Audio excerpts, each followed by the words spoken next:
Al correr los años. Eu fugaces, poetume, postume, labuntur ani. Horacio, Odas 2, 14.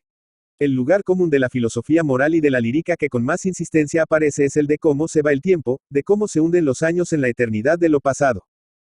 Todos los hombres descubren a cierta edad que se van haciendo viejos, así como descubrimos todos cada año, o portento de observación, que empiezan a alargarse los días al entrar en una estación de él, y que al entrar en la opuesta, 6 meses después, empiezan a acortarse. Esto de cómo se va el tiempo sin remedio y de cómo en su andar lo deforma y transforma todo, es meditación para los días todos del año. Pero parece que los hombres hemos consagrado a ella en especial el último del y el primero del año siguiente, o cómo se viene el tiempo. Y se viene como se va, sin sentirlo. Y basta de perogrulladas. Somos los mismos de hace 2, 8, 20 años. Venga el cuento. Juan y Juana se casaron después de largo noviazgo, que les permitió conocerse, y más bien que conocerse, hacerse el uno al otro. Conocerse no, porque dos novios, lo que no se conocen en 8 días no se conocen tampoco en 8 años, y el tiempo no hace sino echarles sobre los ojos un velo, el denso velo del cariño, para que no se descubran mutuamente los defectos, o, más bien, se los conviertan a los encantados ojos en virtudes. Juan y Juana se casaron después de un largo noviazgo, y fue como continuación de este su matrimonio. La pasión se les quemó como mirra en los transportes de la luna de miel, y les quedó lo que entre las cenizas de la pasión queda, y vale mucho más que ella, la ternura. Y la ternura en forma de sentimiento de la convivencia. Siempre tardan los esposos en hacerse dos en una carne, como el Cristo dijo, Marcos X, 8. Más cuando llegan a esto, coronación de la ternura de convivencia, la carne de la mujer no enciende la carne del hombre, aunque ésta de suyo se encienda. Pero también, si cortan entonces la carne de ella, duelele a él como si la propia carne le cortasen. Y este es el colmo de la convivencia, de vivir dos en uno y de una misma vida. Hasta el amor, el puro amor, acaba casi por desaparecer. Amar a la mujer propia se convierte en amarse a sí mismo, en amor propio, y esto está fuera de precepto, pues si se nos dijo, ama a tu prójimo como a ti mismo, es por suponer que cada uno, sin precepto, a sí mismo se ama. Llegaron pronto Juan y Juana a la ternura de convivencia, para la que su largo noviciado al matrimonio les preparara.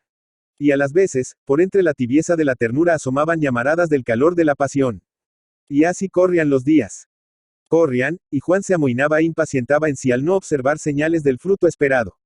Sería el menos hombre que otros hombres a quienes por tan poco hombres tuviera. Y no os sorprenda esta consideración de Juan, porque en su tierra, donde corre sangre semítica, hay un sentimiento demasiado carnal de la virilidad. Y secretamente, sin decírselo el uno al otro, Juan y Juana sentían cada uno cierto recelo hacia el otro, a quien culpaban de la presunta frustración de la esperanza matrimonial. Por fin, un día Juana le dijo algo al oído a Juan, aunque estaban solos y muy lejos de toda otra persona. Pero es que en casos tales se juega al secreteo, y el abrazo de Juan a Juana fue el más apretado y el más caluroso de cuantos abrazos hasta entonces le había dado. Por fin, la convivencia triunfaba hasta en la carne, trayendo a ella una nueva vida. Y vino el primer hijo, la novedad del milagro. A Juan le parecía casi imposible que aquello, salido de su mujer, viviese, y más de una noche, al volver a casa, inclinó su oído sobre la cabecita del niño, que en su cama dormía, para oír si respiraba. Y se pasaba largos ratos con el libro abierto delante, mirando a Juana como daba la leche de su pecho a Juanito.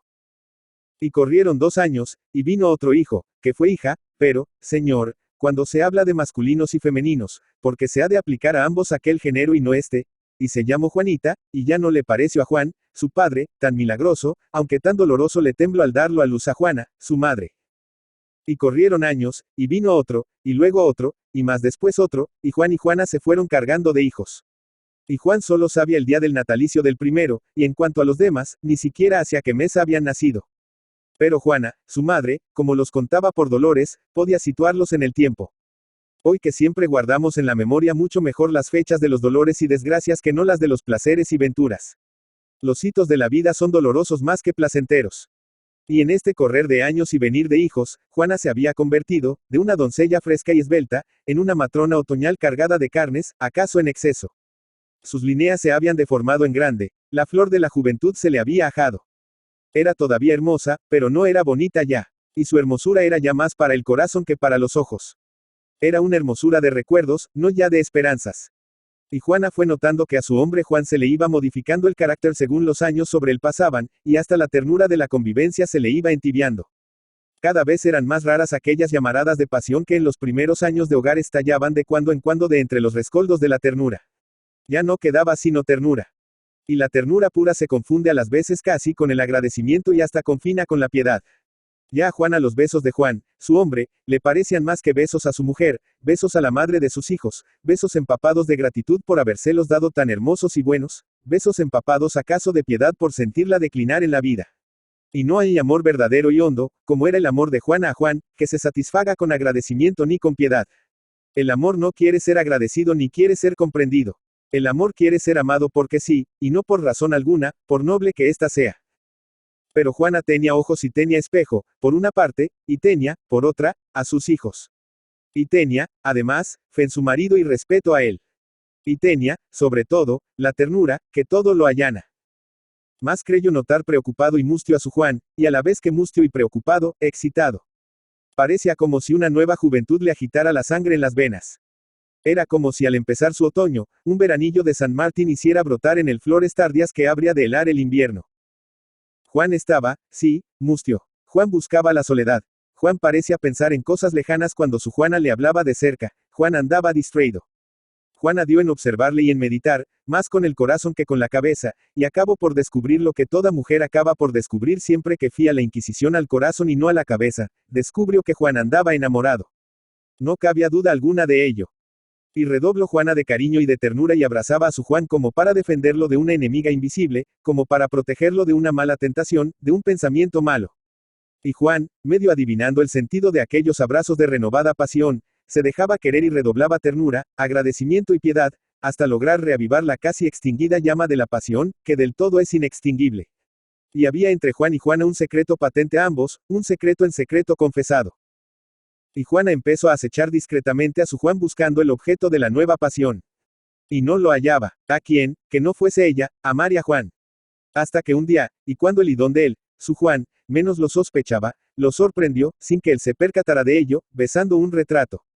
Y se retiró angustiada, pero resuelta a saber de quién era el retrato, y fue desde aquel día una labor astuta, callada y paciente, siempre tras el misterioso retrato, guardándose la angustia, redoblando su pasión, de abrazos protectores.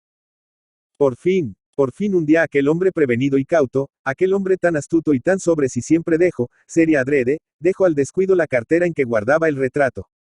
Y Juana temblorosa, oyendo las llamadas de su propio corazón que le advertía, llena de curiosidad, de celos, de compasión, de miedo y de vergüenza, echó mano a la cartera. Allí estaba el retrato. Sí, era aquel, el mismo, lo recordaba bien. Ella no lo vio sino por el revés cuando su Juan lo besaba apasionado, pero aquel mismo revés, aquel mismo que estaba entonces viendo. Se detuvo un momento, dejó la cartera, fue a la puerta, escuchó un rato y luego la cerró. Y agarró el retrato, le dio la vuelta y clavó en él los ojos. Juana quedó atónita, pálida primero y encendida de rubor después. 2 gruesas lágrimas rodaron de sus ojos al retrato, y luego las enjugó besándolo. Aquel retrato era un retrato de ella misma, solo que, ay, póstumo, cuán fugaces corren los años. Era un retrato de ella cuando tenía 23 años, meses antes de casarse.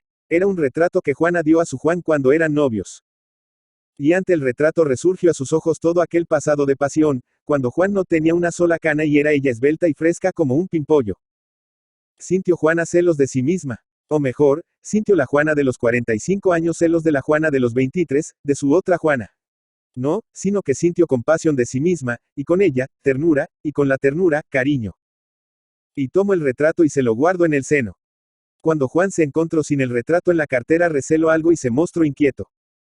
Era una noche de invierno, y Juan y Juana, acostados ya los hijos, se encontraban solos junto al fuego del hogar. Juan leía un libro, Juana hacía labor. De pronto, Juana dijo a Juan: Oye, Juan, tengo algo que decirte.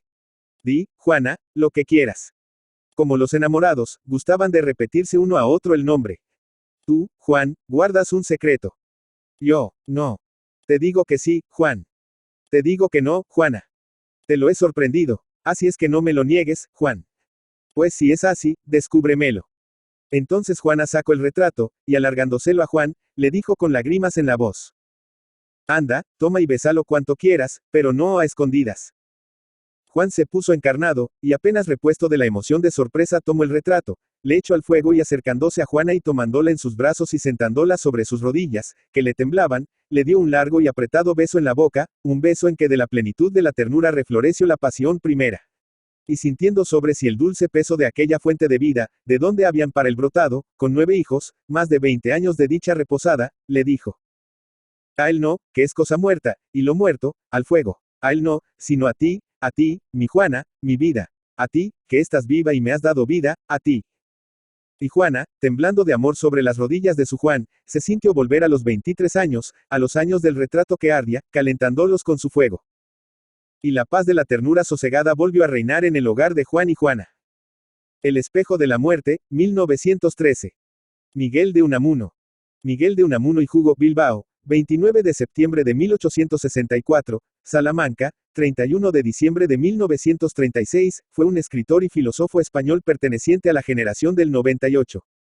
En su obra cultivó gran variedad de géneros literarios como novela, ensayo, teatro y poesía. Fue, asimismo, diputado en Cortes de 1931 a 1933 por Salamanca. Fue nombrado rector de la Universidad de Salamanca 3 veces. La primera vez en 1900 y la última, de 1931 hasta su destitución, el 22 de octubre de 1936, por orden de Franco.